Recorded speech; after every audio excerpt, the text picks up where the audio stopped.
11 বছর পর বাড়ির ছেলে আদ্রিয়ান আয়মান আদ্র বাড়ি ফিরছে। আজকে পুরো বাড়ি ফুল দিয়ে সাজানো হয়েছে। তানিশা আয়মান পুরো বাড়ি তদারকি করছেন, যেন কোথাও কিছুর কমতি না থাকে। তার একমাত্র ছেলে এত বছর পর দেশে ফিরছে। আদিয়াত আয়মান একটু চিন্তিত, কারণ তার সঙ্গে রাগ করেই আদ্র এত বছরেও বাড়িতে আসেনি। পড়ালেখা শেষ হওয়ার পরেও ইংল্যান্ডে থেকে সেখানেই বিজনেস শুরু করেছে। সেখানে টপ 10 জনের মধ্যে একজন আদ্রিয়ান আয়মান আদ্র। এয়ারপোর্টে 4টা গাড়ি এসে থামলো। গাড়ি থেকে কালো পোশাক পরা 10 জন লোক বের হয়ে এলো, তাদের হাতে ফুলের তোড়া। 12টা 15 মিনিটে এয়ারপোর্ট থেকে বের হয়ে আসে 6 ফুট উচ্চতার লম্বা বলিষ্ঠ দেহের যুবক। গায়ে তার কালো কোট, ফর্সা গায়ে কালো কোটটা দারুণ লাগছে। কালো পোশাক পরা লোকগুলো সামনে এগিয়ে ফুল দিয়ে শুভেচ্ছা জানায় তাকে। আপনারা গাড়ি নিয়ে বাড়িতে যান, আমি পরে আসব। একজন লোক বলল, কিন্তু স্যার। কোনো কিন্তু না, আপনারা ফিরে যান। সবাই আদ্রর রাগ সম্পর্কে জানে, তাই আর কথা বাড়ালো না, চলে গেল। আদ্র একটা বাইক নিয়ে বের হয়ে গেল। মেঘ, এই মেঘ, কোথায় তুই?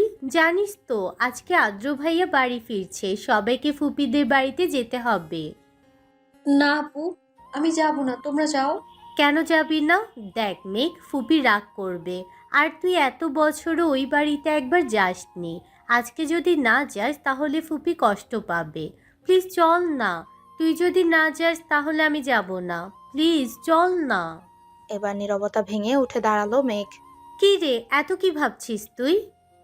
মেঘ হঠাৎ অনুর কথায় ধ্যান ফিরল মেঘের। তপ্ত নিঃশ্বাস ফেলে বলল, আচ্ছা তুই যা, আমি আসছি। তাড়াতাড়ি আসবি কিন্তু। এই বলে চলে গেল অনু। এদিকে মেঘ তো বলেই দিল যে সে যাবে, কিন্তু তার মন থেকে ভয় যেন কাটছেই না। আদ্র ভাইয়া নিশ্চয়ই এত বছরে তাকে ভুলে গেছে। ওই দিনের কথা হয়তো ভুলে গেছে। এত বছর পর নিশ্চয়ই মনে রাখবে না, সেটা ভেবেই মেঘ রেডি হতে চলল। আজ মেঘ একটা কালো 3 পিস পরেছে, সাথে হালকা লিপস্টিক আর চুড়ি, কানে ঝুমকো। এতেই তাকে অপ্সরীর মতো লাগছে। চারিদিকে আলো ঝলমল করছে। বাড়িটা খুব সুন্দর করেই সাজানো হয়েছে। সবাই আদ্রর জন্য অপেক্ষা করছে। হঠাৎ আলো নিভে গেল। ভয়ে মেঘ কিছুটাই ভরকে গেল। সে সবসময় অন্ধকারকে ভয় পায়। একটু পর লাইট জ্বলে ওঠে। আদ্র দরজার কাছে দাঁড়িয়ে আছে। তানিশা আয়মান এত বছর পর তার ছেলেকে দেখে কান্না করে দিলেন। আদিয়াত আয়মান দূরেই দাঁড়িয়ে আছে। তিনি তার ছেলের সামনে যেতে ইতস্তত বোধ করছেন। কাজের লোকেরা ফুল দিয়ে আদ্রকে বরণ করে নিচ্ছে। চারিদিকে মেহমানরা সবাই তাকিয়ে আছে আদ্রের দিকে। আর মেয়েরা তো মনে হচ্ছে যেন চোখ দিয়ে গিলে খাচ্ছে। মেঘ কিছুটা দূরেই দাঁড়িয়েছিল। সামনে থাকা 6 ফুট উচ্চতার বলিষ্ঠ দেহের মানুষটাকে সে চিনতে অসুবিধা হচ্ছে না তার। আগে থেকে আরো ফর্সা, ঠোঁট গোলাপি, চুলগুলো জেল দিয়ে সেট করা, হাতে তার ব্র্যান্ডের ঘড়ি, দেখতে অসম্ভব সুন্দর। মেঘ না চাইতেও তার দিকে অপলক দৃষ্টিতেই তাকিয়ে আছে। এদিকে তানিশা আয়মানের কান্না যেন থামছেই না। ও মম, আর কত কাঁদবে? আমার ভালো লাগছে না, ছাড়ো প্লিজ, আমি ক্লান্ত। যা উপরে গিয়ে ফ্রেশ হয়ে আয়।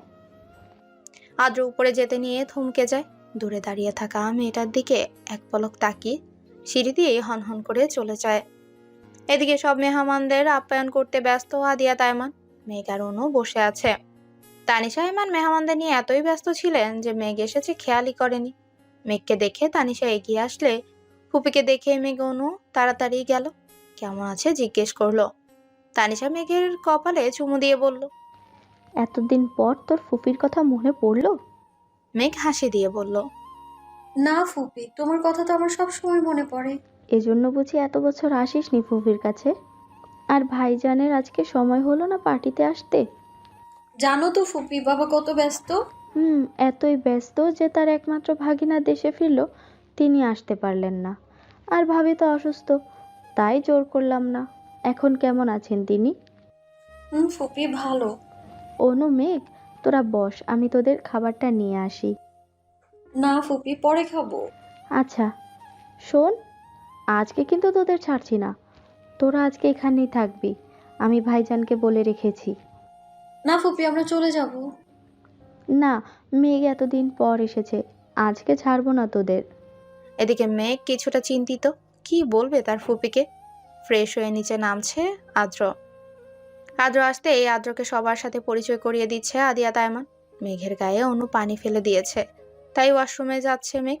কিন্তু পা পিছলে পড়ে যেতে নিলেই আদ্র এসে ধরে নিল। বলিষ্ঠ দেহের মানুষটা তার দিকে অপলক দৃষ্টিতেই তাকিয়ে আছে। মেঘও তার দিকে তাকিয়ে আছে অপলক দৃষ্টিতে। হঠাৎই কিছু একটা পড়ার শব্দেও হুঁশ আসলো আদ্রের। আচমকাই মেঘকে ছেড়ে দিল। মেঘ নিচে পড়ে গিয়ে কিছুটা ব্যথাও পেল। তানিশা আয়মান এগিয়ে এসে মেঘকে ধরে উঠালেন। ও মেঘ, সাবধানে হাঁটবি তো। দেখেছিস কিভাবে পড়ে গেলি? আর আদ্র, তুই ওকে ধরে আবার ফেলে দিলি কেন? মম, এই মেয়েটাকে। ও, তোর ছোট মামার মেয়ে। ভুলে গেছিস? ছোটবেলায় তোরা একসাথে কত ঝগড়া করতি। মম প্লিজ, তখন কার সাথে কি হয়েছে আমার কিচ্ছু মনে নাই। আর এই মেয়ে, তুমি কি ঠিক মতো হাঁটতে পারো না? মেঘ রাগে গজগজ করছে। তোকে ধরতেই বা বললো কে, ছাড়তেই বা বললো কে? ছেড়েই যদি দিবি তাহলে ধরতে আসছিলি কেন?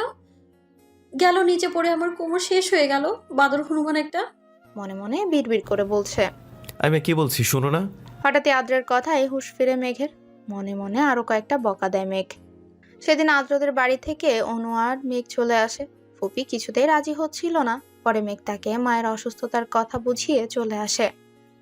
ভোরবেলা থেকে বৃষ্টি শুরু হলো। সকালের ঘুম আর ভাঙছিল না মেঘের। এদিকে মা ডাকাডাকি করছে। ঘুমের ঘরেই শুনতে পেল। তাড়াতাড়ি ওঠ, ভার্সিটিতে যাবি না? ঘুমো ঘুমো চোখে ঘড়ির দিকে তাকিয়ে দেখলো বেলা 8:30 বাজে। মেঘ চিন্তিত হয়ে পড়লো কখন রেডি হবে, কখন নাস্তা খাবে আর কখন ভার্সিটি যাবে। তড়িঘড়ি করে বিছানা থেকে উঠলো মেঘ। দ্রুতই রেডি হয়ে বের হলো। মা আর অনু ডাইনিং টেবিলে বসে আছে। মা, তুমি একটু আগে ডেকে দিতে পারলে না? বলতে বলতে ডাইনিং টেবিলে বসলো মেঘ। তোকে 7টা থেকে ডাকছি। অনু, তুই কি আজ ভার্সিটিতে যাবি? না মেঘ, আজ যাব না, তুই যা। অনু আর মেঘ দু বোন। অনু অনার্স 3য় বর্ষে আর মেঘ প্রথম বর্ষে। নাস্তা করে বাইরে এসে দেখলো তুমুল বৃষ্টি হচ্ছে। কোনো রিক্সাও আশেপাশে দেখছে না মেঘ। হঠাৎই একটা রিক্সার দেখা পেল মেঘ, কিন্তু 50 টাকার ভাড়া 150 টাকা। অগত্যা রাজি হয়ে রিক্সায় উঠে পড়লো মেঘ। রিক্সাওয়ালা ছোট্ট পলিথিন দিয়ে নিজেকে ঢাকার চেষ্টা করলো মেঘ, কিন্তু ভার্সিটিতে পৌঁছাতেই ভিজে জুবুথুবু হয়ে গেল। মনে মনে তার বান্ধবী উষাকে বকা দিল। তার জন্যই আজকে এই বৃষ্টির মধ্যে তাকে ভার্সিটি যেতে হচ্ছে।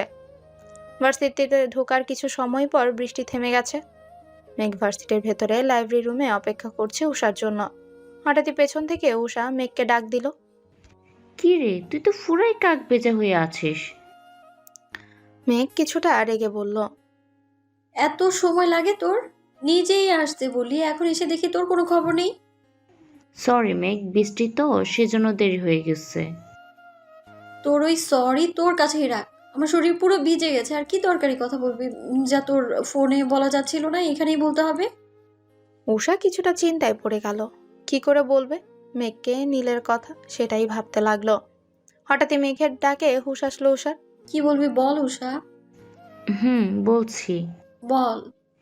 আসলে আমি মানে কি আসলে আমি মানে করছি সেই তখন থেকে?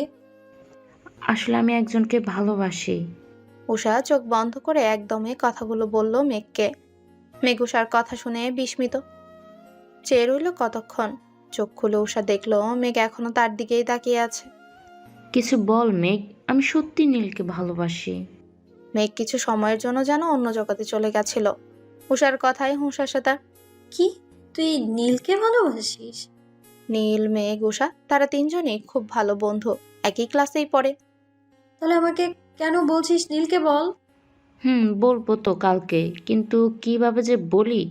আর তাছাড়া কালকে ভার্সিটিতে একটা প্রোগ্রাম আছে। কে জানি আসবে চিফ গেস্ট হিসেবে, আদ্রিয়া নাইমান নাকি কি জানি নাম। হঠাৎই আদ্রিয়ান আয়মান নামটা শুনেই অবাক হলো মেঘ। মনে মনে ভাবলো আদ্রের কথা। না, ওনার নাম তো আদ্রিয়ান আয়মান আদ্র। উনি না। আর উনি এইখানে আসবেনই বা কেন? কি রে, কি ভাবছিস মেঘ? না, কিছু না। তাহলে এটাই কথা থাকলো, কলেজে তুই নীলকে প্রপোজ করছিস। আর শোন উষা, কালকে তুই একটা শাড়ি পরে আসবি। তাহলে তোকেও শাড়ি পরে আসতে হবে মেঘ।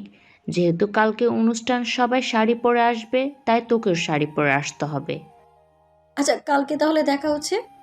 হুম এদিকে আদ্র কার সাথে যেন কথা বলছে। হুম। ফোনটা রেখে দিয়ে একটা ডেভিল হাসি দেয় আদ্র।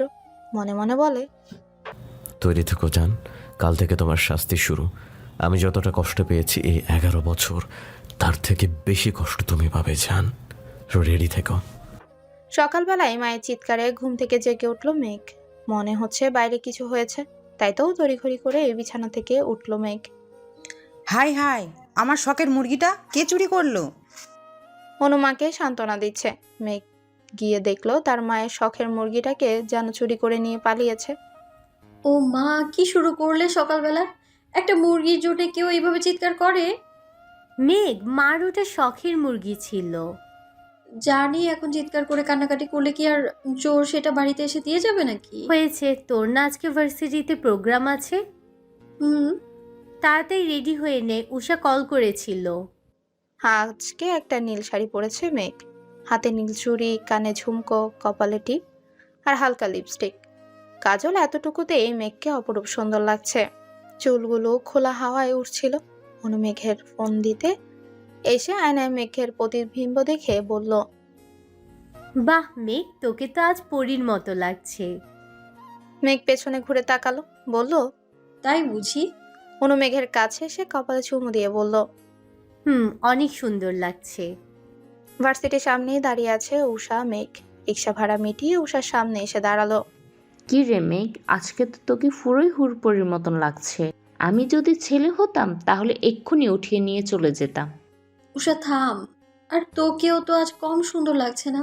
নীল তোকে দেখলেই পাগল হয়ে যাবে। সত্যি বলছি। সত্যি, এবার চল।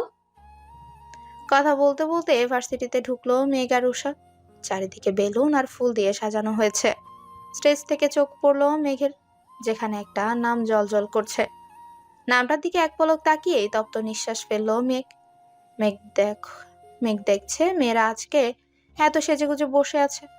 মনে হচ্ছে কারোর জন্য অপেক্ষা করছে। দেখে মনে হচ্ছে কারো আসার অপেক্ষাই করছে। কালো পাঞ্জাবি পরে নীল আসছে মেঘেদের কাছে। উষা তার দিকে অপলক দৃষ্টিতে তাকিয়ে আছে। কি রে, তোদের আসতে এত লেট হলো কেন? আমরা তো কখন এসেছি, তোর তো কোনো দেখাই নেই। জানিস তো আজকে আমার উপর কত দায়িত্ব। ভাইয়া সব দায়িত্ব আমাকে বুঝিয়ে দিয়েছে। এত দায়িত্ব সামলে আসতে দেরি হয়ে গেল।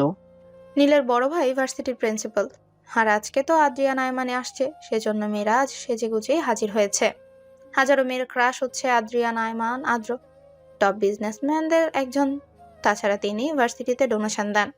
আজকে চিফ গেস্ট হয়ে আসছেন আদ্রিয়ান আয়মান, আর অনেক নামি দামি লোকজনও আসবে।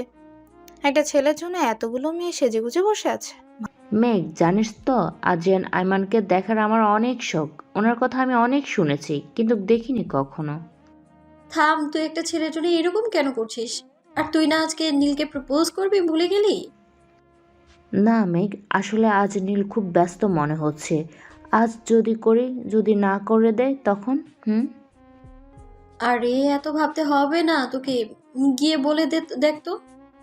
কি রে, তোরা দুজন কি ফিস ফিস করে বলছিস? কিছু না তো। কিছু না?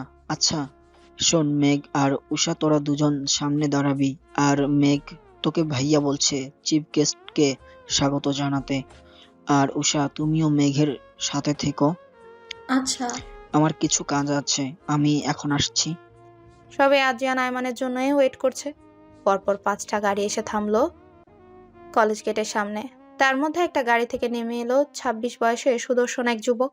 পরনে নীল স্যুট, হাতে তার ব্র্যান্ডের ঘড়ি, চুলগুলো জেল দিয়ে সেট করা, চোখে কালগো সানগ্লাস।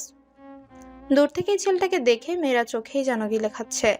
উষা আর মেঘ ওয়াশরুম থেকে বের হয়ে এসে দেখলো চিফ গেস্ট এসে পড়েছেন। নীল এসেই তাড়া দিচ্ছিল মেঘকে চিফ গেস্টকে ফুলের মালা দিয়ে স্বাগত জানাবে। উষা বলল, চল মেঘ, আদ্রিয়ান আইমান এসে পড়েছে, দেখে আসি।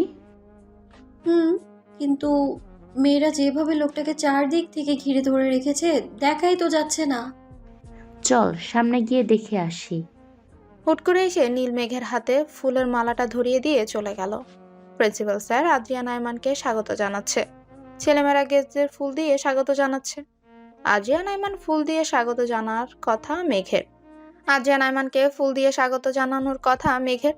একের পর একজন গেস্ট আসছে, তাদের গলায় ফুলের মালা পরানো হচ্ছে। এবার পালা মেঘের। যে না মেঘ মালা পরাবে, সামনে থাকা ব্যক্তির দিকে থ মেরে তাকিয়ে রইল সে। কি রে, মালাটা পরিয়ে দে মেঘ। উষার কণ্ঠে হুঁশ আসলো মেঘের। তার সামনে দাঁড়িয়ে আছে স্বয়ং আদ্রিয়ান, আয়মান, আদ্র। মিস্টার আদি, আমি কি এখানেই দাঁড়িয়ে থাকবো? মেঘ ফুলের মালাটা পরিয়ে দাও স্যারকে। মেঘ মালাটা আদ্রকে পরিয়ে দিল। আদ্র মেঘকে কানে কানে ফিসফিসিয়ে বলল। সে আমার গলায় তোকে মালা পরিয়ে দিতে হলো। মেঘের কথাটা সহ্য করতে পারল না। গেস্টদের নিয়ে বসানো হলো। অনুষ্ঠান শুরু হলো। একে একে সব অতিথিকে কিছু বলার জন্য বলা হলো। খুব সুন্দর করে অনুষ্ঠান শেষ হলো। সেদিন উষার আর নীলকে প্রপোজ করা হলো না। ফিরে আসলো উষা। আজ মেঘের মনটা খারাপ, কিন্তু কিসের জন্য তার জানা নেই। অনু এসে বলল, মেঘ, আজ ফুপি আর আদ্র ভাইয়া আসবেন। কি? হ্যাঁ, কখন?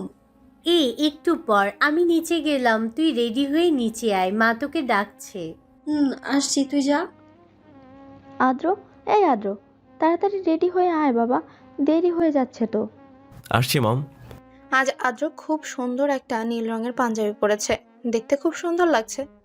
কি রে মেঘ, ওখানে দাঁড়িয়ে থাকবি নাকি এদিকে আয়? আচ্ছা মা, আদ্র ভাইয়া কেন আসছেন? এটা কেমন কথা মেঘ? এতদিন পর আদ্র দেশে ফিরছে আর ওর মামার বাড়িতে আসবে না? আমি সেটা বলছি না, উনি তো কোথাও যাওয়া পছন্দ করেন না। জানি, তোর বাবা ফোন করে আসতে বলেছেন। আর আদ্রের সাথে জানিস তোর বাবা কতটা ফ্রি, তোর বাবার কথা ফেলতে পারেনি। ও তাই বলো। আচ্ছা বাবা কোথায়? তোর বাবা বাজারে আদ্রের জন্য তার পছন্দের মিষ্টি আনতে গেছে। ও, মেঘ, অনুকে বল আজ যেন সে শাড়ি পরে। কেন মা? সেটা বলবো, তবে পরে। মেঘ চিন্তায় পড়ে গেল। হঠাৎ অনু শাড়ি পরবে, আবার ফুপি আর আদ্র ভাইয়াও আসছেন। ব্যাপারটা কি? মেঘ অনুকে শাড়ি পরতে সাহায্য করছিল। হঠাৎ করেই কলিং বেলের আওয়াজ শুনে অনু মেঘকে বলল, যা গিয়ে দেখ তো মেঘ, ফুপিরা হয়তো চলে এসেছেন, দরজাটা খুলে দিয়ে আয়। মেঘ দরজা খুলতে বিস্মিত নয়নে তাকিয়ে রইল। সামনে আদ্র একটা নীল রঙের পাঞ্জাবি পরে দাঁড়িয়ে আছে, হাতে ব্র্যান্ডের ঘড়ি। মুখে মৃদু হাসির রেখা টেনে বলল, এখানেই দাঁড়িয়ে থাকবো নাকি ভেতরে আসতে বলবেন? আদ্রর কথায় মেঘ একটু লজ্জা পেয়ে বলল, না, ভেতরে আসুন। ফুপি কোথায়? মা আসছেন কিছু জিনিসপত্র নিয়ে। মেঘ আদ্রকে বসিয়ে রেখে মাকে ডাকতে চলল। মা দেখো, আদ্র ভাইয়া চলে এসেছেন। মেঘের মা হন্তদন্ত হয়ে ছুটে এসে বসলেন। ও মেঘ, ওখানে শরবতের গ্লাসগুলো আছে, নিয়ে আয়। আর দেখ তো অনু রেডি হয়েছে কি না, বল তাড়াতাড়ি আসতে। কেমন আছো আদ্র? জি মামুনি, ভালো। আপনি কেমন আছেন? এই তো তোমাদের দয়ায় আছি। তা আপা কোথায়? মা আসছেন বলল কিছু জিনিসপত্র নেয়ার আছে। নাও বাবা, শরবতটা খেয়ে নাও। ব্যস্ত হবেন না মামুনি। মেঘ অনুকে শাড়ির কুচি ঠিক করে দিতে দিতে বলল, আচ্ছা অনু, আজ তুই শাড়ি কেন পরেছিস? আর আদ্র ভাইয়াকে যে কিনা জীবনেও তাকে পাঞ্জাবি পরতে দেখলাম না, সে আজ পাঞ্জাবি পরেছে। ব্যাপারটা কি রে? আমি জানি না, মাকে জিজ্ঞেস কর। আচ্ছা মা তোকে যেতে বলেছে, তুই যা, আমি আসছি। মেঘের মা আদ্র আর তানিশা আয়মানের সাথে কথা বলছিলেন। মেঘ যেতেই তানিশা আয়মান বলে ওঠে, কি রে মেঘ, কোথায় ছিলি এতক্ষণ ধরে? এই তো ফুপি, অনু শাড়ি পরতে সাহায্য করছিলাম। তানিশা আয়মান মেঘের হাত ধরে তার সাথে বসালেন। আদ্র ফোনটা টিপছিল। আদ্রের মা বলে ওঠে, জানিস মেঘ, তুই যদি অনুর বড় হতি তাহলে তোকেই আমার ছেলের বউ বানাতাম। কিন্তু তুই ছোট, অনুর আগে তো তোর বাবা মা তোকে বিয়ে দিবে না, তাই চাইতেও পারলাম না। তানিশা আয়মানের কথায় মেঘ অবাকের চরম পর্যায়ে পৌঁছে গেল। তার মস্তিষ্কে কথাগুলো যেন ঠিক মতো পৌঁছালো না। কি বলে ফুপি, কিছু বুঝতে পারলাম না। ভাবি, আপনি মেঘকে কিছু জানাননি? আসলে আপা, মেঘকে ওর বাবা জানাতে মানা করেছেন। অনু বিয়ের কথা শুনলে হয়তো কিছুতেই রাজি হতো না। বোনকে বড্ড ভালোবাসে। আদ্র এতক্ষণে মোবাইল থেকে মুখ তুলে মেঘের দিকে তাকালো। মেঘের মস্তিষ্কের সাথে যেন মনের দ্বন্দ্ব চলছে। অনু এসে সবাইকে সালাম জানালো। তানিশা আয়মান অনুকে আদ্রের পাশেই বসালেন। দেখি তো দুজনকে কেমন লাগছে। বাহ, বেশ মানিয়েছে। মেঘের মা বললেন, তা তো বটেই। মেঘ যেন কিছুতেই আদ্রের সাথে অনুকে সহ্য করতে পারছে না। কেন সে কারণ তার জানা নেই। আদ্র মাকে বলল, মা, আমার একটা কল এসেছে, আমি একটু কথা বলে আসছি।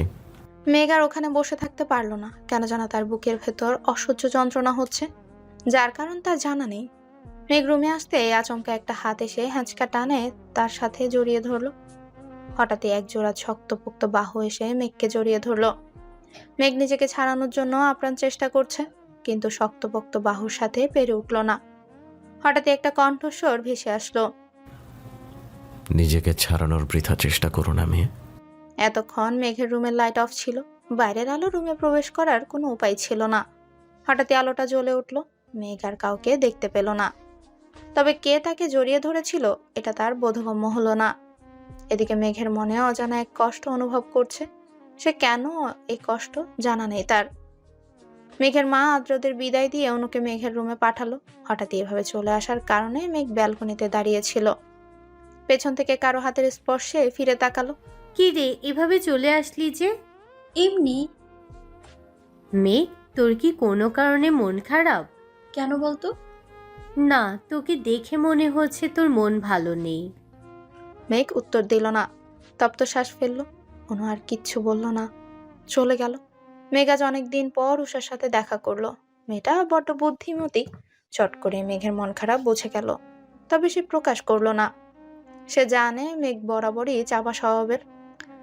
ও যদি নিজ থেকে কিছু বলছে না, নিশ্চয়ই কোনো কারণ আছে, তাই জিজ্ঞেসও করলো না। মেঘ, চল না আজকে ফুচকা খাই। মেঘ এতক্ষণ আকাশের দিকেই চেয়েছিল। উষার কথায় তপ্ত শ্বাস ফেলে বলল, চল। মেঘ আর উষা ফুচকা খাচ্ছিল। হঠাৎই বিষম খেলো মেঘ। এক বোতল পানি এগিয়ে দিল একটা হাত। মেঘ তাড়াতাড়ি পানির বোতলটা নিয়ে পানি খেলো। এতক্ষণে পানি খাওয়ার চক্করে সামনে থাকা ব্যক্তিটির দিকে তাকাতেই ভুলে গেছিল সে। ছেলেটা সুদর্শন যুবক, অপলক দৃষ্টিতেই তাকিয়ে আছে মেঘের দিকে। উষা কণ্ঠে হুঁশ ফিরল মেঘের। মেঘের জন্য পানি আনতে গিয়েছিল উষা। মেঘ, ঠিক আছিস তুই? এই নে পানি। মেঘ বলল, আর লাগবে না। সামনে থাকা লোকটা বলল, কেউ সাহায্য করলে তাকে ধন্যবাদ জানাতে হয় ম্যাম। ধন্যবাদ। আপনি যদি কিছু মনে না করেন তাহলে কি আপনার নামটা জানতে পারি? জি, আমি মেঘ। আমি নিবিড় শাহরিয়ার। মেঘ উষাকে চিমটি কেটে বলল। আর কিছু জানাবি নাকি এখান থেকে যাবি? মেঘ আর কিচ্ছু বলল না। ছেলেটার ফোন আসাতে পেছনে ফিরে কথা বলছিল। ততক্ষণে মেঘ আর উষা চলে গেল। নিবিড় পেছনে ফিরতেই আর মেঘকে দেখতে পেল না। তপ্ত শ্বাস ফেলে বলল, কে তুমি? মায়াবতী, এ কোন মায়ায় জড়ালে আমায়? অন্যদিকে আদ্র ফোনে কারোর সাথে যেন কথা বলছিল। ওদিকে সব কাজ ঠিকঠাক? লোকটা উত্তর দিল। কলটা কেটে আদ্র বলে ওঠে, আর কিছু সময় অপেক্ষা করো জান, আমি সব কিছু ঠিক করে দেব। আজ অনেকদিন পর মেঘ ভার্সিটিতে গেল। উষা মেঘের জন্য অপেক্ষা করছিল। মেঘকে দেখতে পেয়ে এগিয়ে আসলো। কি রে মেঘ, কেমন আছিস? এই তো ভালো, চল ক্লাসে যাই। মেঘ আর উষা পা বাড়াতে একটা ছেলে মেঘ বলে ডেকে উঠল। পেছনে তাকাতেই দেখতে পেল একটা সুদর্শন যুবক তার দিকে এগিয়ে আসছে। কাছে আসতেই মেঘ বলল, আপনি এখানে কি করছেন? তাহলে তুমি আমাকে চিনতে পেরেছ। আমি এই ভার্সিটিতেই পড়ি আর তোমার সাথেই। তোমাকে দেখতে পেলাম তাই আসলাম। ও, কিন্তু আগে তো আপনাকে কোনোদিন ভার্সিটিতে দেখিনি। আসলে আমি ততটা ভার্সিটি আসি না। ও আচ্ছা, চলি, ক্লাস শুরু হয়ে যাবে। মেঘ পা বাড়াতেই নিবিড় আবারও বলে ওঠে। মেঘ, আমরা কি বন্ধু হতে পারি? মেঘ কিছুটা ইতস্তত বোধ করছিল। উষা বলল, আচ্ছা ঠিক আছে, কোনো সমস্যা নাই, আজ থেকে আমরা ফ্রেন্ড হলাম, চলো ক্লাসে যাই। ক্লাসে মেঘ আর উষা একই সাথেই বসলো। পেছনে নিবিড় বসলো। ক্লাসে স্যার আসতেই সবাই দাঁড়িয়ে উঠল। মেঘ যেন বিস্মিত নয়নে তাকিয়ে রইল। Sit down please. সবাই বসে পড়লেও মেঘ এখনো দাঁড়িয়ে আছে। উষা মেঘের হাতে চিমটি কেটে বলল। কি রে মেঘ, দাঁড়িয়ে আছিস কেন? মেঘ তো পুরো অবাক, কারণ তার সামনে আর কেউ না, দ্য গ্রেট আধিয়াত হাইমান আদ্র দাঁড়িয়ে আছে। আদ্র মেঘকে ধমক দিয়ে বসতে বলল। মেঘ উষাকে জিজ্ঞেস করলো। উনি এখানে? উষা বলল, উনি তো আমাদের নতুন টিচার হিসেবে জয়েন করেছে, জানিস তো, খুব রাগী। আর তুই কি ওনাকে চিনিস নাকি? হ্যাঁ, উনি আমার কাজিন হয়। তবে আর কাউকে বলবি না, আদ্র ভাইয়া ব্যক্তিগত লাইফ আলাদা রাখতে পছন্দ করেন। সো স্টুডেন্টস, তোমাদের গতকাল যে পড়া দিয়েছি সেগুলো কি কমপ্লিট হয়েছে? আর যে না পারো তাড়াতাড়ি ক্লাসের বাইরে গিয়ে দাঁড়াও। নাও। মেঘ প্রায় অনেক দিন ভার্সিটিতে আসে না, তাই তো পড়াশোনাও ঠিকমতো করা হয় না, তাই সে ক্লাসের বাইরে দাঁড়িয়ে রইল। আদ্র মেঘের দিকে একবার তাকিয়ে সবাইকে জিজ্ঞেস করলো একে একে। বাকি সবার পড়া কমপ্লিট। হঠাৎই নিবিড় বলে ওঠে, স্যার আমার হয়নি। তাই সে ক্লাসের বাইরে এসে মেঘের সাথেই দাঁড়ালো। মেঘকে অন্য ছেলের পাশে দেখে আদ্রের বুকে ভেতরটা হঠাৎই কেঁপে উঠল। নিবিড় মেঘকে বলল, আচ্ছা মেঘ, তুমি কি স্যারকে পছন্দ করো? হঠাৎই নিবিড়ের কথায় বিস্মিত নয়নে তাকালো মেঘ। আসলে ওই সময় তুমি যেইভাবে তাকিয়েছিলে। না, তেমনটা নয়, স্যার আমার কাজিন হন। ও আচ্ছা, তাই বলো। আদ্র স্যার তোমার ভাই হয়, আগে বলবে না? আমি জানতাম না উনি এখানে জয়েন করেছে। ও, তাই বলো। আদ্র ওদের কথা বলতে দেখে বলল, তোমাদেরকে কি আমি কথা বলার জন্য বাইরে দাঁড় করিয়ে রেখেছি? কাল থেকে আমার ক্লাসে পড়ার শিখে আসবা। আজকে কিছু বললাম না। যাও, ভেতরে গিয়ে বসো। আদ্র ক্লাস শেষ করে চলে গেল। উষার আজকে কি একটা কাজ আছে বলে আগেই চলে গেল, তাই তো মেঘকে আজকে একাই ফিরতে হলো। পেছন থেকে নিবিড় বলল, চলো মেঘ, আমি তোমাকে আজ ড্রপ করে দিয়ে আসি। মেঘ সরাসরি না বলতে পারলো না। না নিবিড়, আপনি চলে যান, আমি যেতে পারবো। আরে চলো না প্লিজ। মেঘ আর কিচ্ছু বলল না। মেঘ আর নিবিড়কে একসাথে দেখে একজোড়া চোখ থেকে যেন আগুন ছড়ছে। মনে হচ্ছে যেন সেই আগুনে সবকিছু জ্বালিয়ে পুড়িয়ে শেষ করে দিবে। মেঘ বাড়িতে ফিরতে অনু বলে ওঠে, মেঘ জানিস তো ভার্সিটিতে আদ্র ভাইয়া জয়েন করেছে। জানি, আজকে তো দেখলাম। বলেই চলে গেল। ফ্রেশ হয়ে বারান্দায় দাঁড়িয়েছিল মেঘ। পেছন থেকে অনু বলে উঠল, মেঘ তোর কি মন খারাপ? না তো, তাহলে এখানে দাঁড়িয়ে আছিস কেন? ভালো লাগছে না। মেঘ, মা বলেছে আদ্র ভাইয়া যেহেতু তোর ভার্সিটিতে জয়েন করেছে, তোর তো সামনে পরীক্ষা, তাই কিছুদিনের জন্য তোকে পড়াতে বলেছে। উনি কি রাজি হয়েছেন? বলেছে কাল থেকে আসবে। মেঘ অনেকদিন আগের কথাই ভাবতে লাগলো। মেঘের যখন 10 বছর, তখন আদ্র তাকে পড়াতো। মেঘ সবসময় আদ্রকে বলতো, আদ্র ভাই বড় হয়ে আপনাকে বিয়ে করব, খুব ভালোবাসবো আপনাকে, আমি বিয়ে করবেন তো? তখন আদ্র ধমক দিয়ে বলতো, মেঘ, তুমি এখনো ছোট, আর এসব কথা যেন তোমার থেকে না শুনি। এসব বললে আমি আর তোমাকে পড়াবো না। পরের দিন থেকে মেঘকে আর পড়াতে আসলো না আদ্র। মেঘের খুব কষ্ট হয়েছিল আদ্র তাকে পড়াতে না আসায়। পরে মাকে জিজ্ঞেস করলে মা বলল, তোমার জন্য ছেলেটা কোথাও যেতে পারে না, বন্ধু বান্ধবদের সময় দিতে পারে না, তাই আর আসবে না। তবে মেঘের ছোট্ট মনটা বুঝতে পেরেছিল আদ্র কেন তাকে পড়াতে আসবে না। মেঘের ভাবনার মধ্যে হঠাৎ ফোনটা বেজে উঠল। ফোনটা হাতে নিয়ে দেখে নিবিড় কল করেছে। কিছু কিছু মুখের আদল বুকের মধ্যে দাগ কেটে যায়। বুকটা ধরফরে ওঠে প্রচন্ড রকমের। এই যে মেঘের মনটা আজ ভালো না খারাপ সে বুঝতে পারছে না। আদ্র আজ থেকে মেঘকে পড়াতে আসবে, এটা শুনে যেমন তার ভালো লাগছে তেমন খারাপও লাগছে। কারণ মানুষটা অন্য কারোর জন্য বরাদ্দ। কথাটা ভাবলেই হাহাকার করে ওঠে। প্রচন্ড রকমের খারাপ লাগা বয়ে যায়। মনে হয় তার শ্বাস প্রশ্বাস নিতে কষ্ট হয়। মানুষটা তার হয়ে থাকলে কি খুব বেশি ক্ষতি হয়ে যেত? ফের যখন বাস্তবতায় ফিরে আসে তখন মনে হয় না, উনি কখনই আমার হতে পারে না। মানুষটা যে তার কখনোই ছিল না। মেঘের সামনে অনেকগুলো বই রাখা, কিন্তু বইয়ের দিকে তার কোনো মনোযোগ নেই। তার মন মস্তিষ্ক যেন দ্বিধায় পড়েছে। এই যে তার সামনে জলজন্ত একটা মানুষ দাঁড়িয়ে আছে, সেদিকে তার খেয়াল নেই। আদ্র মেঘকে কয়েকবার ডাকলো, কিন্তু কোনো উত্তর পেল না। আদ্র খ্যাক খ্যাক করে কিছুটা কেসে উঠল। মেঘ বিস্মিত নয়নে তাকিয়ে রইল। আপনার কি তাকিয়ে থাকা শেষ হয়েছে মেঘ? মেঘ কিছুটা অপ্রস্তুত হয়ে বলল, আসলে আদ্র ভাই আপনি কখন এসেছেন আমি না ঠিক খেয়াল করিনি। আমি অনেকক্ষণ আগে এসেছি, আর আপনি তো মনে হয় না দুনিয়ার কোনো খেয়ালে ছিলেন। কি এত ভাবছেন আপনি? মেঘ কিছুটা কষ্ট পেল, কারণ আদ্র তাকে আপনি করেই বলে। সে আদ্র থেকে ছোট হওয়া সত্ত্বেও তাকে আপনি করে বলে।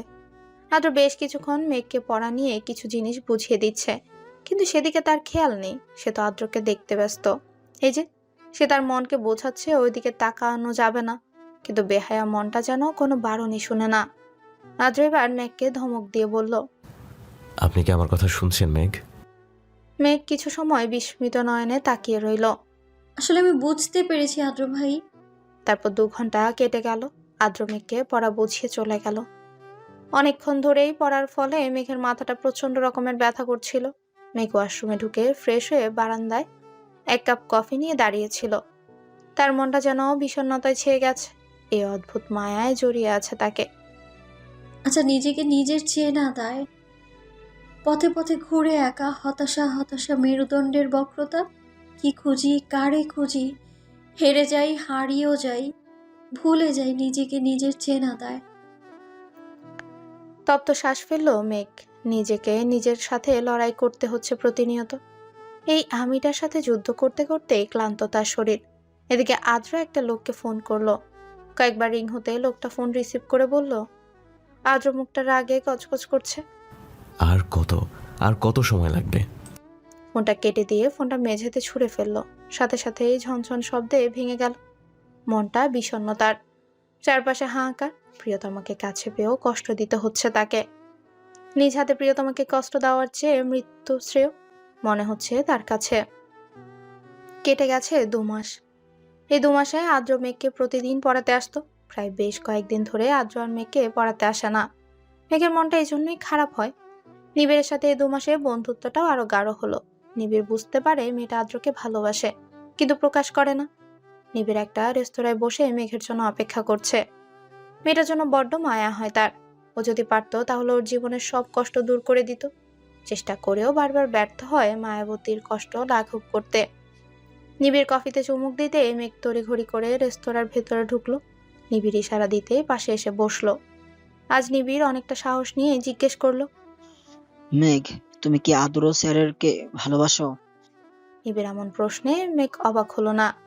ছেলেটা হয়তো এতদিনে বুঝে গেছে, তাই আর কথা ঘুরালো না। সরাসরি জবাব দিল। হ্যাঁ, ভালোবাসা। আদ্র ভাইকে আমি ছোট থেকেই ভালোবাসি। ছোট থেকে ওনার জন্য আমার একটা অনুভূতি সৃষ্টি হয়েছিল, কিন্তু আমি এই অনুভূতিটা বুঝতে পারি তখন যখন উনি আমার থেকে অনেক দূরে চলে গেছেন। জানেন তো, প্রিয় মানুষের শূন্যতা বড় কাঁদায়। কথাগুলো বলার সময় মেঘের চোখ দিয়ে অশ্রু ঝরছিল। মেঘের চোখে জল দেখে নিবিড় ভেতরে চিনচিন ব্যথা অনুভব করছে। নিবিড় মেঘকে জিজ্ঞেস করলো। মেঘ, তুমি আদ্র স্যারকে বলছো তুমি ওনাকে ভালোবাসো? না, এখন আর বলে লাভ নেই। উনি কখনো আমার হবে না। অনু আপুর সাথে বিয়ে ঠিক হয়ে গেছে, আর উনি আমাকে পছন্দ করেন না, ভালোবাসেন না আমায়। একবার বলে তো দেখো মেঘ। কি হবে বলে? উনি তো আমায় ভালোবাসেন না। তবুও একবার বলে তো দেখো। এখন সবকিছু শেষ হয়ে যায়নি মেঘ, এতে তোমাদের 3 জনের জীবন জড়িয়ে আছে। আমি পারবো না আমার বোনের সুখ কেড়ে নিতে, পারবো না আমি। বলেই মেঘ কান্নায় ভেঙে পড়ে। নিবিড় মেঘকে সান্ত্বনা দেওয়ার মতো ভাষা খুঁজে পাচ্ছে না। মেঘ কিভাবে তার বড় বোনের বিয়ে ভেঙে দিবে? কিন্তু আজ যদি মেঘ না বলতে পারে তাহলে তো ভেতরে ভেতরে দুমড়ে মুচড়ে শেষ হয়ে যাবে। প্রিয়তমাকে কি করে শেষ হয়ে যেতে দেখবে নিবিড়? হয়তো বলা হবে না প্রিয়তমাকে ভালোবাসার কথা, বলা হবে না তার অনুভূতির কথা। সব কথা অব্যক্তই রয়ে যাবে আজীবন। বাড়িতে এসে একটা সংবাদ শুনে মেঘের মাথায় আকাশ ভেঙে পড়ল। 3 দিন পর আদ্র আর অনুর বিয়ে। মেঘের হৃদয়টা ভেঙে চুরমার হয়ে গেল। অনু এসে মেঘকে জড়িয়ে ধরে বলল। আর তো কয়েকদিন আছে মেঘ, এরপর তো শ্বশুর বাড়িতে চলে যাব, আর তোর সাথে গল্প করা হবে না। মেঘের চোখ দিয়ে 2 ফোঁটা জল গড়িয়ে পড়ল। সবার অগোচরে সে জল মুছেও নিল মেঘ। ও আপু, তুমিও না মন খারাপ করছো কেন? আমি তো যাব তোমার সাথে দেখা করতে, তখন অনেক গল্প করব। আচ্ছা তুমি ছাড়ো তো, আমার কত কাজ, আমার আপুর বিয়ে বলে কথা। বলে মেঘ রুমে চলে গেল। মেঘ রুমে গিয়ে দরজা বন্ধ করে দেয়। ফ্লোরে বসে হাউমাউ করে কাঁদতে থাকে। রুম সাউন্ডপ্রুফ বলেই কান্নার আওয়াজ বাইরে থেকে শোনা গেল না। মেঘের হৃদয়টা ভেঙে দুমড়ে মুচড়ে গেছে। মেঘের হৃদয়ে যেন কেউ বারবার ছুরি দিয়ে আঘাত করছে। বিকেলের দিকে অনুকে তানিশা আয়মান বিয়ের কেনাকাটা করার জন্য তৈরি থাকতে বলেছে। অনু মেঘের রুমে গিয়ে কয়েকবার ডাকলো, কিন্তু কোনো সাড়া পেল না। ও মনে করলো হয়তো ঘুমিয়ে আছে, তাই বিরক্ত করলো না। অনু তৈরি হয়ে মেঘের রুমে এসে বসলো। মেঘ, ফুপি কিছু কেনাকাটা করার জন্য তৈরি থাকতে বলেছে, তুইও তৈরি হয়ে নে তাড়াতাড়ি। ও আপু, আমি কেন যাব? তুই কেন যাবি মানে? তুই আমার বিয়ের শাড়ি থেকে শুরু করে যা যা প্রয়োজন সব কিছু তুই পছন্দ করে দিবি। আর না শুনতে চাই না মেঘ। মেঘ আর কথা বাড়ালো না, তৈরি হয়ে নিল। একটা কালো গাড়িতে হেলান দিয়ে দাঁড়িয়ে আছে আদ্র। কালো কোট আর হাতে ব্র্যান্ডের ঘড়ি, চুলগুলো জেল দিয়ে সেট করা। সব সময় মতো আজকেও দেখতে খুব সুন্দর লাগছে। মেঘ আর অনু এগিয়ে যেতেই গাড়ির দরজা খুলে দিল আদ্র। মেঘ আদ্রর দিকে এক পলক তাকিয়ে তপ্ত নিঃশ্বাস ফেলে গাড়িতে উঠে বসলো। একটা বড় শপিং মলে এসে গাড়িটা থামলো। তারা তিনজনে মিলে একটা শাড়ির দোকানে ঢুকলো। সবকিছু আগে থেকে কেনা হয়ে গেছে, শুধু শাড়িটাই বাকি ছিল। অনু একটার পর একটা শাড়ি দেখছে আর মেঘকে বলছে। মেঘ একটাও পছন্দ করে দিচ্ছে না, কোনটা নিবে ভেবেও পাচ্ছে না।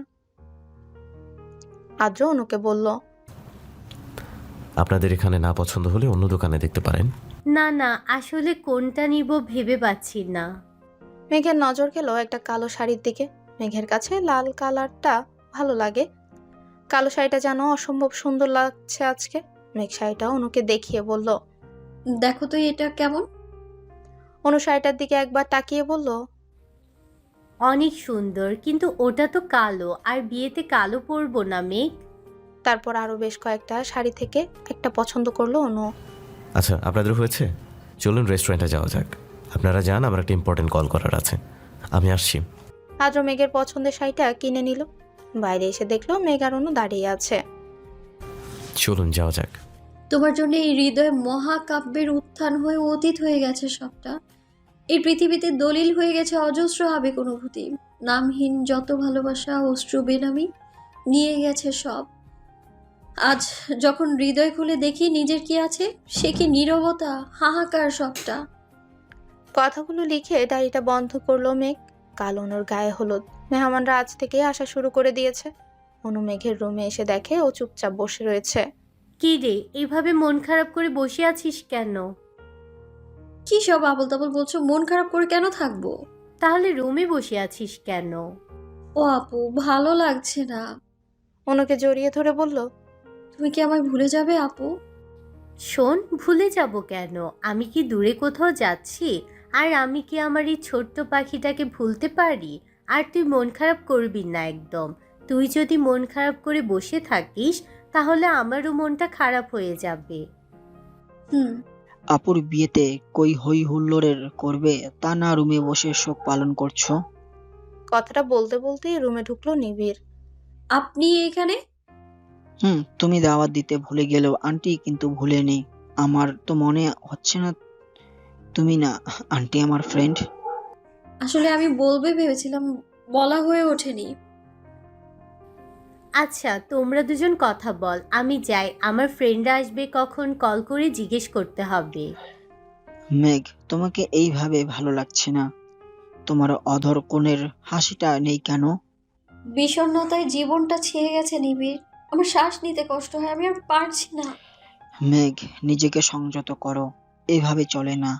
নিজের উপর বিশ্বাস রাখো, সব ঠিক হয়ে যাবে। আচ্ছা নিবিড়, উনি আমার হলে এটা কি খুব বেশি ক্ষতি হতো? নিবিড় তপ্ত শ্বাস ফেললো। তার মনে অনেক ব্যথা, অনেক কথা অবক্ত রয়েছে, হয়তো বলা হবে না কখনো। মেঘ, তোমাকে কখনো আমি বন্ধুর মতো দেখিনি। দেখেছিলাম আমার রাজ্যের রানীর মতো। মায়াবতী গল্প বলা হবে না, সব কথা অবক্ত রয়ে যাবে আজীবন। কালকে গায়ে হলুদের কোথায় কি হবে সেটাই বুঝিয়ে দিচ্ছে তানিশা আয়মান। আদিয়া তাইমান আদ্র কোথায় গেছে জিজ্ঞেস করলেন। ও, আদ্র এয়ারপোর্টে গেছে ভাবিদের আনতে। ও, আদ্র আসলে আমার সাথে দেখা করতে বললো। আচ্ছা। একটা বড় রেস্টুরেন্টে বসে আছে আদ্র, সাথে তার ভাই জয়, যার সাথে ছোট থেকেই বড় হয়েছে। ভাইয়ের থেকে বেশি বন্ধু, যার কাছে আদ্র সব কথা মন খুলে বলতে পারে। আদ্র তপ্ত শ্বাস ফেলে বলল, কাল গায়ে হলুদ, মাঝখানে যদি একটা ভুল হয়ে যায় তাহলে আমাদের তিনজনের জীবনই তছনছ হয়ে যাবে। এতদিন ভয় না করলেও এখন কিছুটা নার্ভাস ফিল করছি।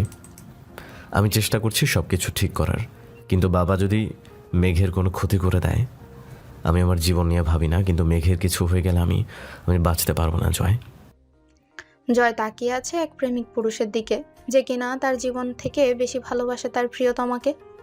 আদ্র আর জয় বাড়িতে ফিরতেই তানিশা আয়মান আদ্রকে জিজ্ঞেস করলেন, এত দেরি হলো কেন? আসলে মা, আমি আর জয় শপিং মলে গিয়েছিলাম।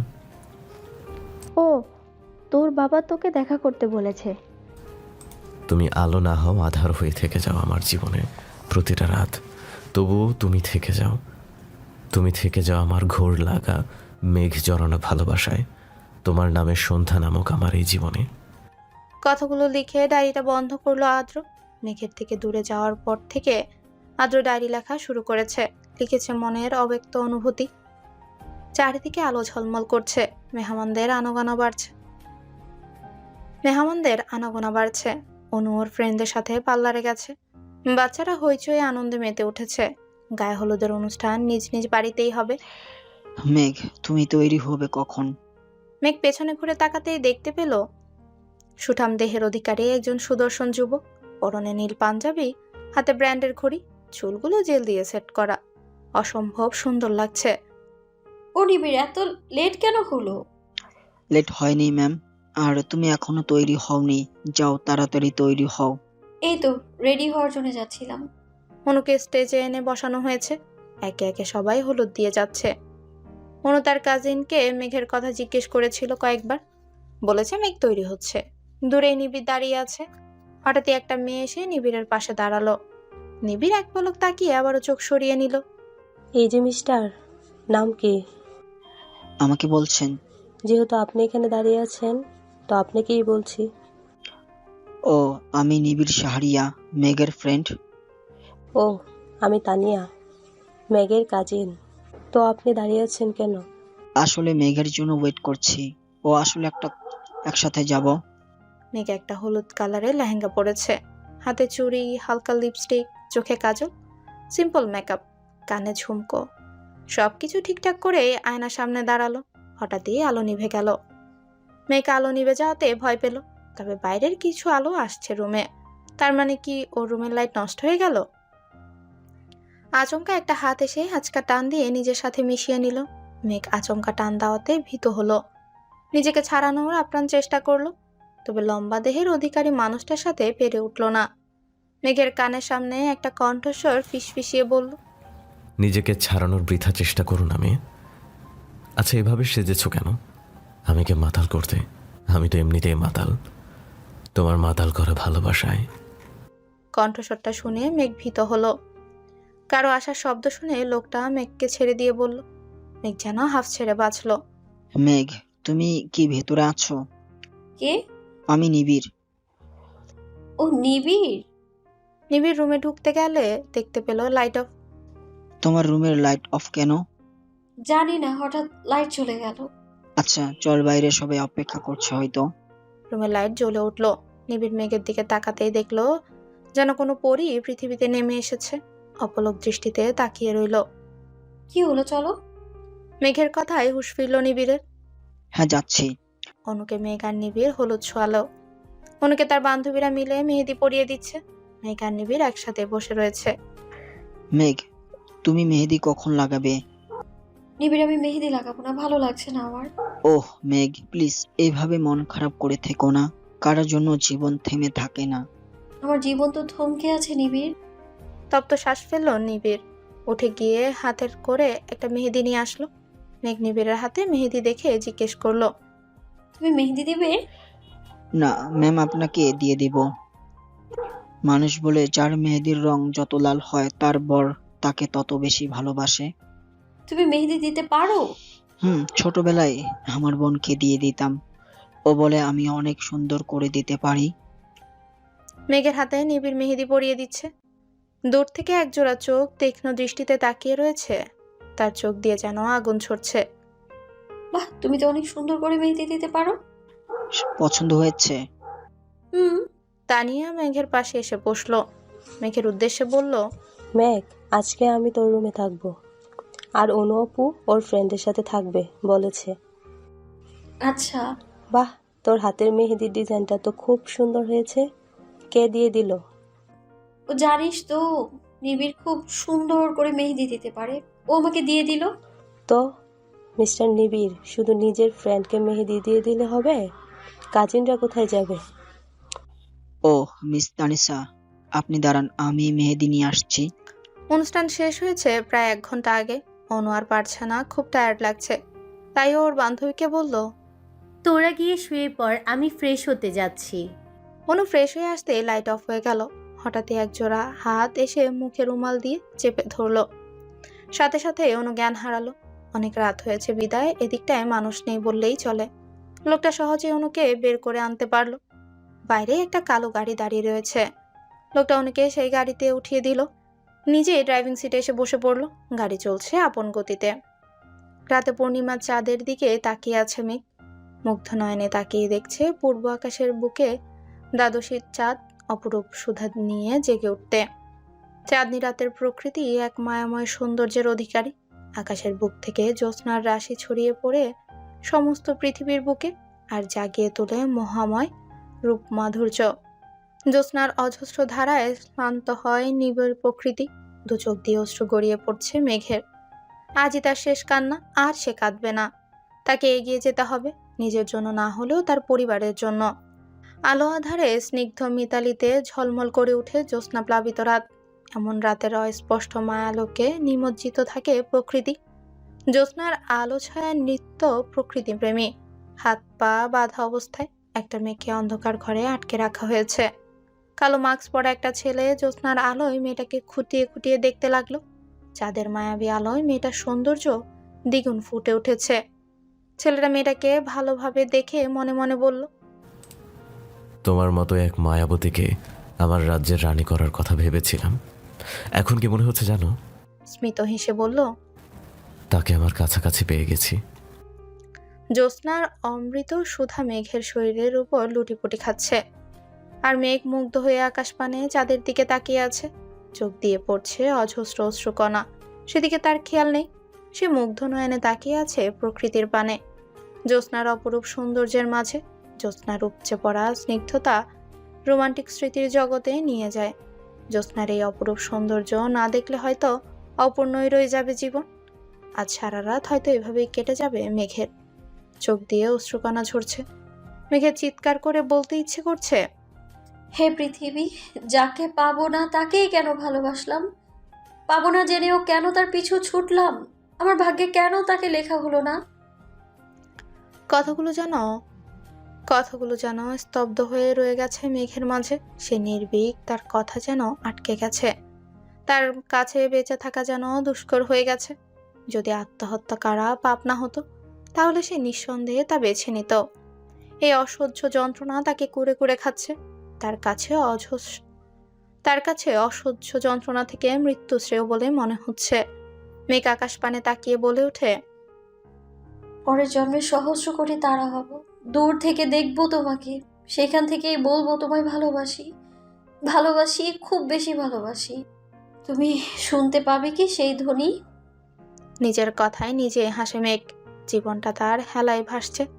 তার মন মস্তিষ্ক দ্বিধায় পড়েছে। মেঘ তার ডায়েরিটা নিয়ে ফেলে দিল বারান্দা থেকে। কি হবে আর ডায়েরি লিখে? ডায়েরির পাতায় পাতায় রয়েছে অজস্র স্মৃতি। ডায়েরির পাতায় পাতায় না হয় পড়ে থাকুক তার অব্যক্ত ভালোবাসা।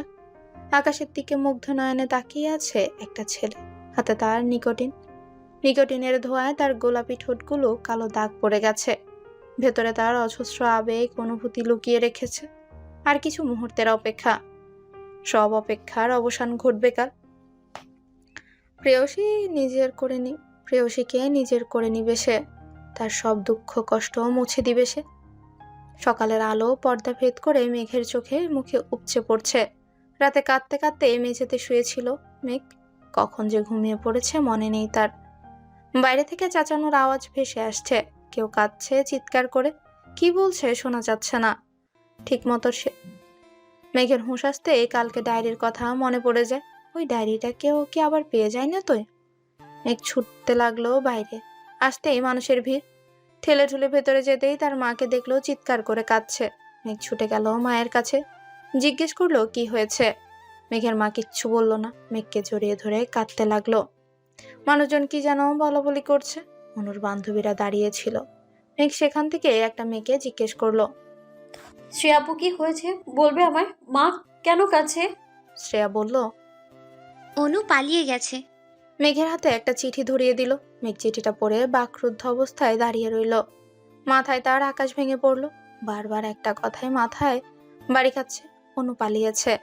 মেঘের মা মেঘকে জড়িয়ে ধরে বলল, এবার কি হবে আমাদের? তোর বাবার মান সম্মান তো থাকবে না আর। তোর ফুপি যদি জানতে পারে খুব কষ্ট পাবে, তাদের সম্মান নষ্ট হয়ে যাবে।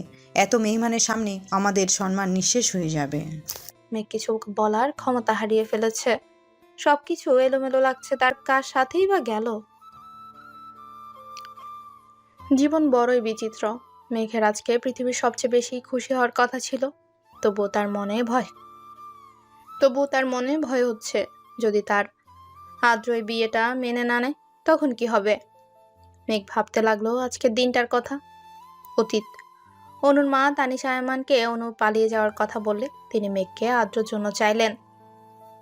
অনুর মা মান সম্মানের কথা চিন্তা করে রাজি হয়ে গেল। বিয়েটা খুব সাধারণভাবেই হয়েছে। তানিশা আয়মান বলে দিয়েছে যাতে তাড়াতাড়ি সবাই বাড়িতে চলে আসে। বর্তমান। কারো পায়ের শব্দ শুনে মেঘের হুঁশ আসলো। তানিশা আয়মান এসেছে। মেঘ ছলছল নয়নে তাকিয়ে রইল। তানিশা আয়মান মেঘের কাছে এসে মাথায় হাত বুলালেন। হঠাৎই মেঘ তানিশা আয়মানকে জড়িয়ে ধরে কাঁদতে লাগলো। আকস্মিক এমন ঘটনা বুঝতে সময় লাগলো তানিশা আয়মানের। মেঘকে বলল, হে মেঘ, কান্না করছিস কেন? মায়ের কথা মনে পড়ছে বুঝি? মেঘের কান্না যেন থামছে না। তানিশা আয়মান মেঘের মাথায় আলতো করে হাত বুলাতে বুলাতে বলল, আর কাঁদবি না একদম।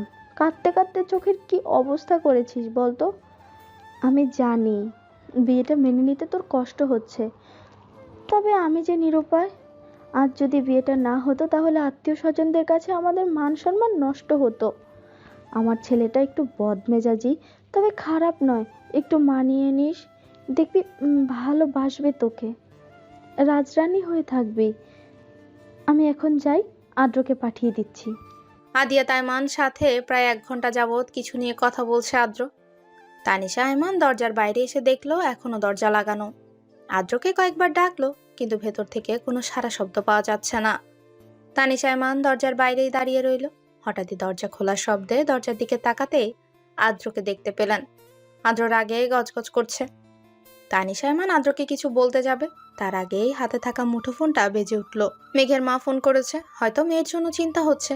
তাছাড়া অনু বাড়িতে ফিরেছে কি সেটাও তো জিজ্ঞেস করা হয়নি। তানিশা আয়মান কথা শেষ হতেই দেখলো আদ্র নেই। তিনি ভাবলেন হয়তো রুমেই চলে গেছে। শরীরটা আর চলছে না তানিশা আয়মানের। এত ঝামেলা, তার উপর এত আত্মীয় স্বজন, সবাইকে সামলাতেই হিমশিম খাচ্ছিলেন। রুমে গিয়ে দেখলেন আদিয়া তাইমানও রাগে গজগজ করছে। তানিশা আয়মান ভ্রু কুচকালেন, জিজ্ঞেস করলেন, বাবা ছেলে আবার ঝগড়া করেছো? আদিয়া তাইমান রাগী কণ্ঠস্বরে বলেন, অনু পালিয়ে গেছে, আমাকে বললে না কেন? আর মেঘের সাথে বিয়ে দেওয়ার আগে আমাকে একবার জানানোর প্রয়োজন বোধ করলে না?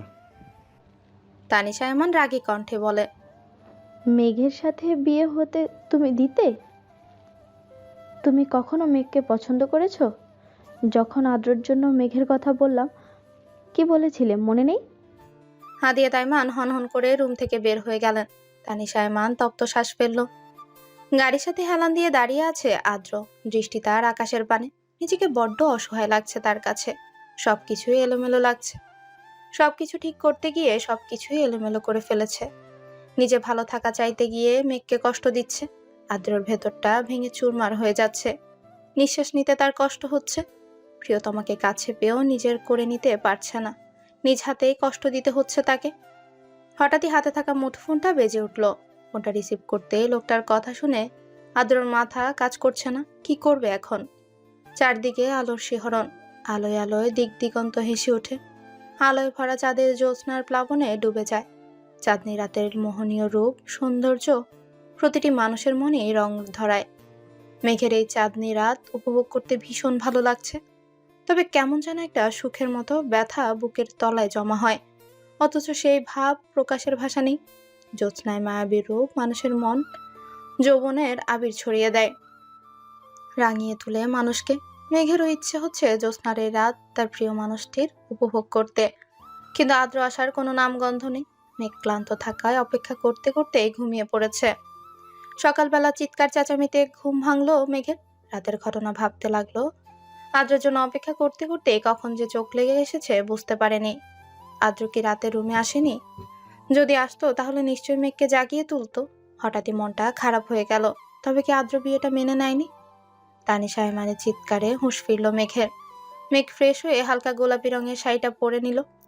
নিচেই তানিশা আয়মান রাগে গজগজ করছেন। মেঘকে দেখে তানিশা আয়মান ডুকরে কেঁদে উঠল। হঠাৎ এমন কাণ্ডে বেশ বিস্মিত হলো তিনি।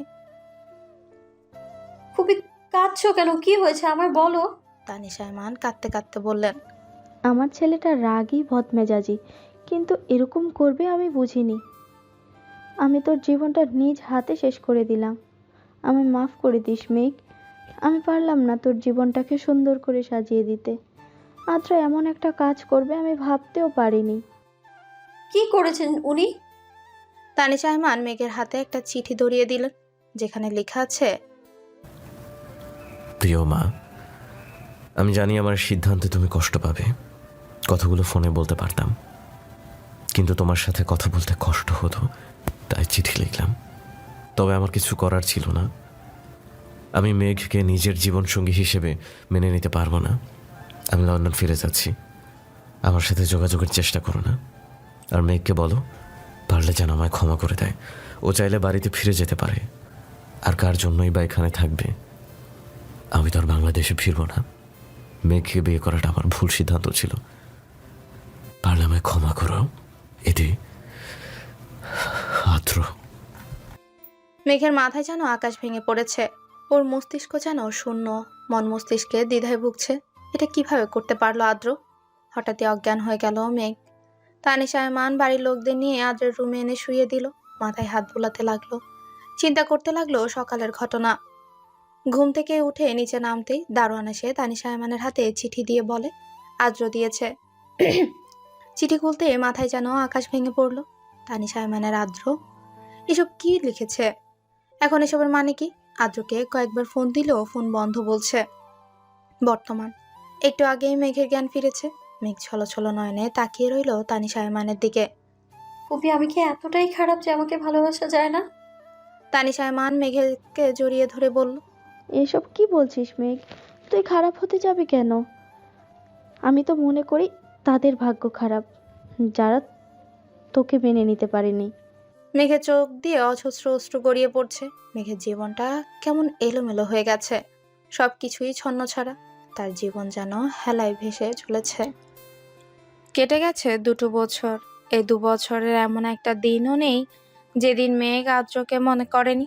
এমন একটা দিনও নেই যেদিনও কান্না করেনি। তবে দিন শেষে কারো জীবন কারো জন্যই থেমে থাকে না। মেঘ উষার বিয়ের জন্য তৈরি হচ্ছে। উষা অবশেষে তার ভালোবাসার মানুষটাকে নিজের করেই পাচ্ছে। মেঘেরও ইচ্ছে ছিল আদ্রকে নিয়ে ভালো থাকার, কিন্তু আদ্র তো চায়নি। কথাটা ভাবতেই বুকের ভেতরটা ছ্যাদ করে উঠল মেঘের। ভাবতে লাগলো সেই দিনটার কথা। অতীত। আদ্র চলে গেছে প্রায় 2 সপ্তাহ হবে। এই 2 সপ্তাহ মেঘ রুম থেকে বের হয়নি। নিজেকে রুমের মধ্যে বন্দি করে রেখেছিল সে। তানিশা আয়মান মেঘের মাকে সব জানানোর পরও ওরা মেঘকে নিয়ে যেতে চেয়েছে, কিন্তু মেঘ যায়নি। তানিশা আয়মান আদ্রের উপর রাগ করে আর ফোন করেনি। তানিশা আয়মান মেঘকে জোর করেনি, বলেছিল আজ থেকে তুই আমারই মেয়ে হয়ে থাকবি। নিবিড় মেঘের বিয়েটা মেনে নিতে পারেনি।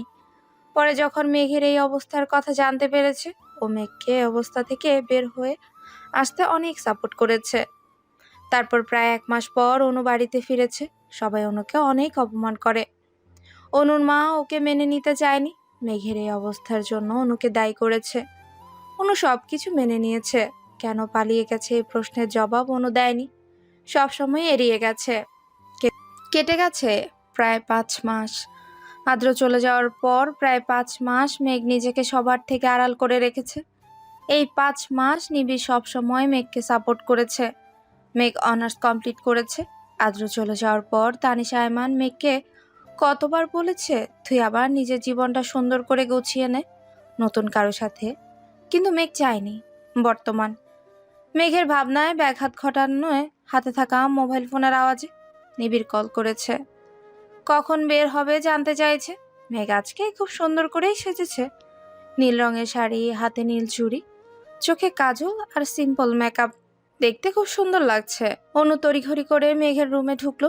মেঘ অনুর দিকে তাকাতেই অনু হা হয়ে মেঘের দিকে তাকিয়ে রইল। মেঘ অনুকে এভাবে হা হয়ে তাকিয়ে থাকতে দেখে জিজ্ঞেস করলো, কি হয়েছে? মেঘ, তুই জানিস আজকে তোকে কত সুন্দর লাগছে।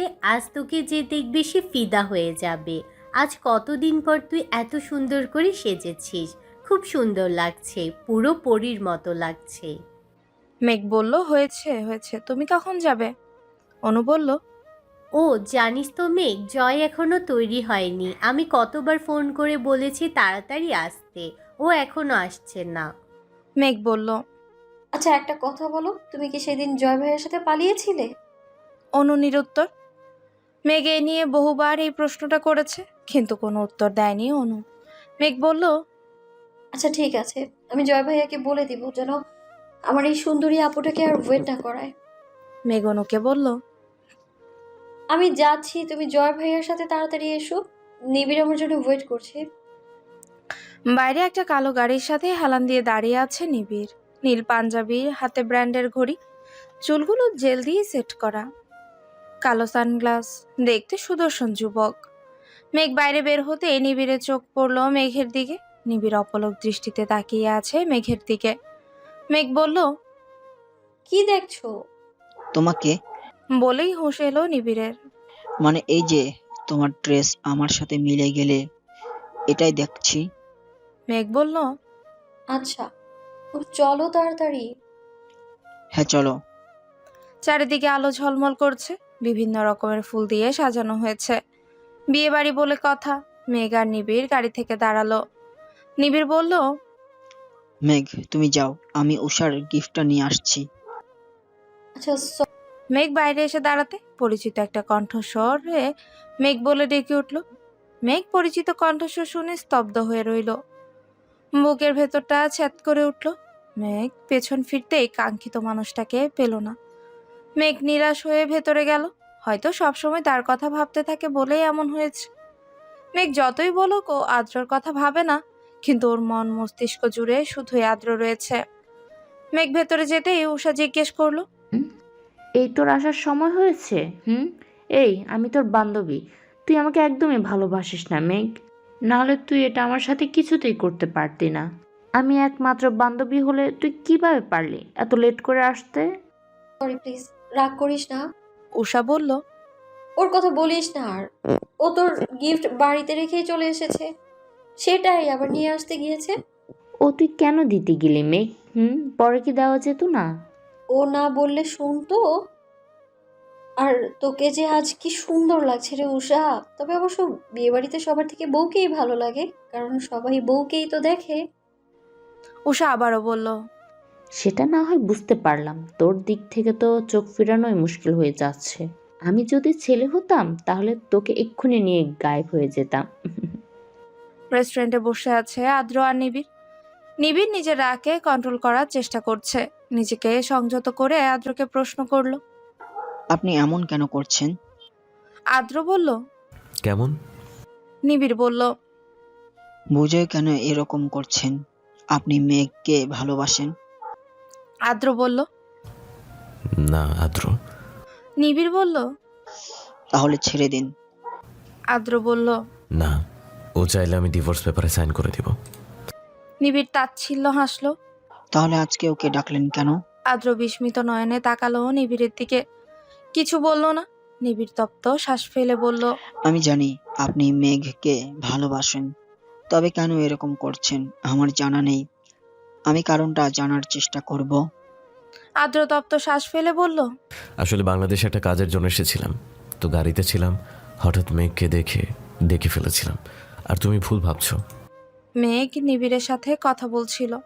একটা মেয়ে এসে বলল। মেঘ মেয়েটার দিকে তাকিয়ে বলল, জি কিন্তু আপনাকে তো চিনতে পারলাম না। মেয়েটা বলল। মেঘ যেন স্তব্ধ হয়ে গেছে। সে থই থই জলে যেন মেঘ ভেসে যাচ্ছে। একটু আগেই নীলা নামের মেয়েটার কথাগুলো বুকের ভেতর নুয়ে থাকা ভালোবাসার জ্বালা হাজার খানেক যন্ত্রণা দিচ্ছে। অতীত। নীলা নামের মেয়েটি কথা উপেক্ষা করে মেঘ পা বাড়াতেই নীলা বলে ওঠে। মেঘ চোখ বন্ধ করে জোরে শ্বাস নিল, বলল, কোন ভালোবাসার কথা বলছেন আপনি? এই যে আদ্র ভাই আমাকে কখনো ভালোবাসেনি। এই যে এক আকাশ সমান ভালোবাসা, ভালোবাসাকে ওনার কাছে অভিনয় মনে হতো।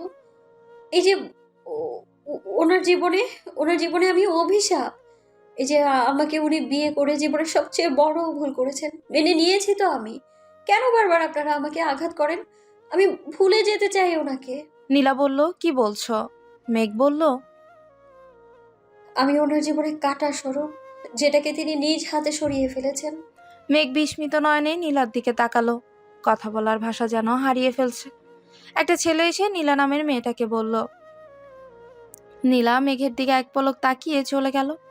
বর্তমান মেঘ বাড়িতে এসে অনুকে জড়িয়ে ধরে হাউমাউ করে কাঁদছে।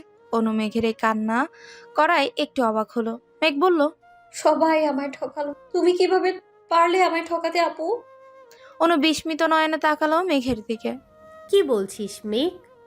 আমি তোমায় কতবার জিজ্ঞেস করেছি ওই দিন কেন পালিয়ে গিয়েছিলে, তুমি কিচ্ছু বলনি। এটা কেন বলনি তুমি আদ্র ভাইকে তোমাকে আটকে রেখেছিল?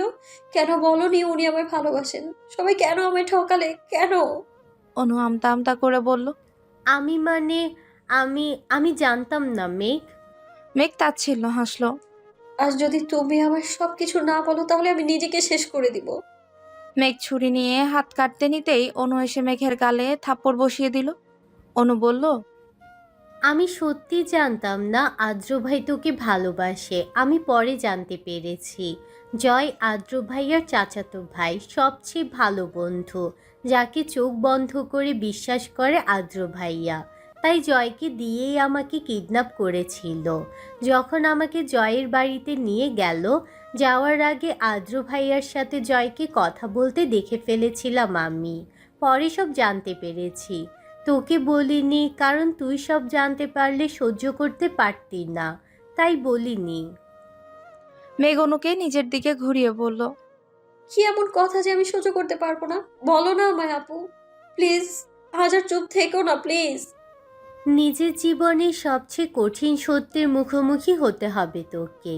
তুই আমার আপন বোন না, আমার আব্বুর বন্ধুর মেয়ে তুই। তখন ফুপি আমাদের বাসায় থাকতো। তোর বাবা মার সাথে তুই কয়েকবার এসেছিলি আমাদের বাড়িতে। তবে আদ্র ভাইয়ার আব্বুর সাথে তোর বাবা বিজনেস করতেন। আদ্র ভাইয়ার জন্মদিনে তুই ওদের বাড়িতে গিয়েছিলি। ওই দিন আদ্র ভাইয়াকে আদ্র ভাইয়ার আব্বু একটা গাড়ি গিফট করেছিল। আদ্র ভাইয়া তখন ছোট, ড্রাইভ করতে পারত না। তোর বাবা মা কোনো বিষয় নিয়ে কথা কাটাকাটি করছিল। আদ্র ভাইয়া গাড়িতে বসে ড্রাইভিং শিখছিল। হঠাৎ করে গাড়ির ব্রেক কাজ করছিল না। তোর বাবা মার ঝগড়া এক পর্যায়ে চলে আসতে নিলে আদ্র ভাইয়ার গাড়ির সাথে ধাক্কা খেয়ে দুজনে মারা যায়। কিন্তু এটা আদ্র ভাইয়ার দোষ ছিল না। আদ্র ভাইয়া তোর বাবা মাকে মারতে চায়নি। তখন তুই অনেক ছোট্ট, তোর সেসব কথা মনে নেই। আদ্র ভাইয়ার আব্বু ভয় পেয়ে গেছিল যদি সব কিছু জানাজানি হয়ে যায়, তাহলে যদি আদ্র ভাইয়াকে পুলিশ ধরে নিয়ে যায়। তাই তিনি আদ্র ভাইয়াকে লন্ডনে পাঠিয়ে দিয়েছিলেন। তবে আদ্র ভাইয়া তোকে ছোট থেকেই ভালোবাসতো। ওই দিন আদ্র ভাইয়া তোকে ছেড়ে যেতে চাননি। পরিস্থিতি যখন হাতের বাইরে চলে গেছে, তাই আদ্র ভাইয়াকে চলে যেতে হয়েছিল। ফিরে এসে যখন তোকে বিয়ে করতে চাইলো, তখন আদ্র ভাইয়ার আব্বু তোকে মেনে নিতে পারছিল না। উনি আদ্র ভাইয়ার সাথে এই বিষয় নিয়ে অনেক ঝামেলা করেছেন।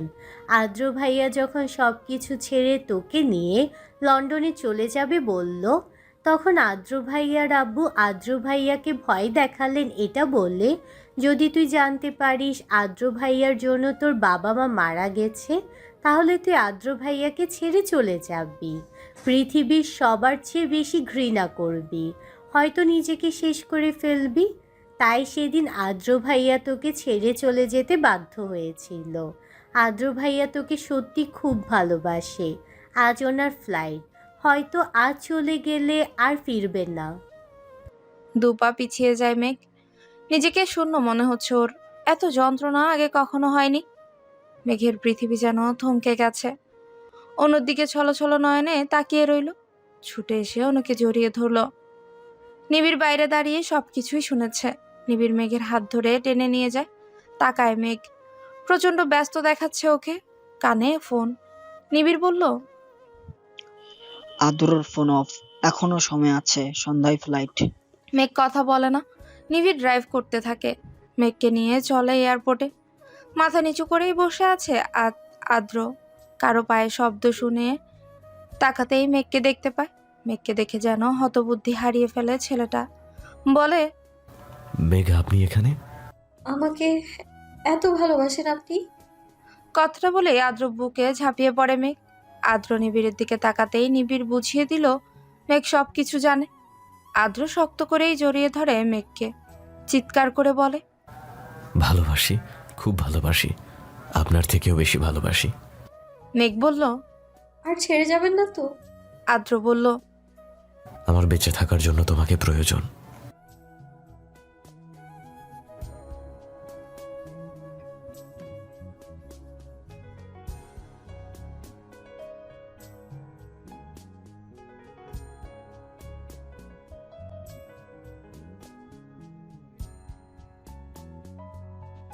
তোমার নাম মেঘ না? আমি নীলা, আদ্রর ফ্রেন্ড। আমরা একসাথেই পড়াশোনা করেছি। তোমাকে সামনাসামনি দেখার অনেক ইচ্ছা ছিল। তোমার ভাগ্য দেখে খুব ঈর্ষা করতে ইচ্ছা করে। জানো তুমি কত ভাগ্যবতী। মেঘ, তোমায় আদ্র অনেক ভালোবাসে। তুমি? আদ্র তোমাকে ভালোবাসে না? তুমি ভুল ভাবছো মেঘ, এমন কিচ্ছু নয়। আর তোমাকে বিয়ে করার জন্য তোমার বোনকে আটকে রেখেছিল আদ্র, আর সেই আদ্রই তোমাকে ভালোবাসে না? এটা তুমি কি করে বলছো?